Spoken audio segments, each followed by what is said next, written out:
এই ঈদকে করে তুলুন আরো স্পেশাল আপনার শিশুর সাথে এই 5টি কাজ করে।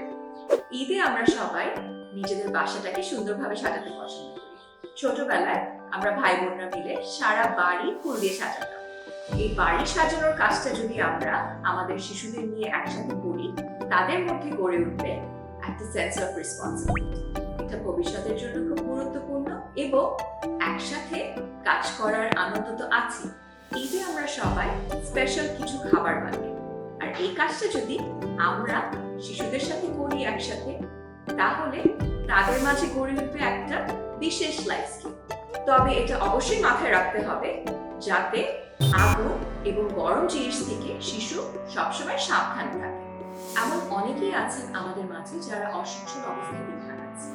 তাদের বাড়িতে শিশুরা হয়তো পাবে না নতুন জামা, বা তাদের বাড়িতে থাকবে না ভালো খাবার। তাদের সাথে আমরা যদি আমাদের ঈদের আনন্দ ভাগ করে নিই, তাহলে সেই আনন্দের পরিমাণ বেড়ে যাবে অনেক অনেক।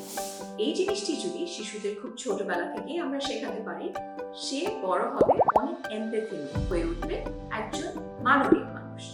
তবে এটাও ইম্পর্টেন্ট যে আমাদের শিশু শিখে যাকে সাহায্য করছি তার বাইরে কেউ যাতে এই বিষয় না জানে। আমাদের জীবন এখন এতটাই ব্যস্ততাময় যে আমরা সময় পাই না আত্মীয় স্বজনদের সাথে দেখা করতে। ঈদ কিন্তু এর জন্য খুব ভালো একটা সময়। শিশুদের নিয়ে আমরা এই সময় বেড়াতে যেতে পারি আত্মীয়দের বাসায়, যাদের সাথে আমাদের অনেকদিন দেখা হয়। ঈদি কিংবা সালামি যেটাই বলি না কেন, এটা কিন্তু আমাদের খুব একটা বিশেষ আনন্দের জায়গা। ছোটবেলায় আমরা সব ভাই বোনরা দল বেঁধে বড়দের থেকে ঈদি নিতে যেতাম। তারপর গুনতে বসতাম কার ঈদি কত হলো। ঈদের টাকা জমিয়ে অনেক কিছু করা যায়। ব্যাংক অ্যাকাউন্টে টাকা জমাতে পারি, ভালো কিছু একসাথে খেতে যেতে পারি, বা একটা ভালো গল্পের বইও কিনতে পারি। আবার এমন কাউকে দেওয়া যায় যার কিছু সাহায্যের প্রয়োজন। তাই ছোটবেলা থেকে আমরা শিশুদের শেখাতে পারি ঈদের টাকা ভালো কোনো কাজে খরচ করতে। এমন আরো অনেক লাইফ স্কিলস ও প্যারেন্টিং টিপস এর জন্য আজই ফলো করুন। চলো, সবাইকে ঈদ মোবারক।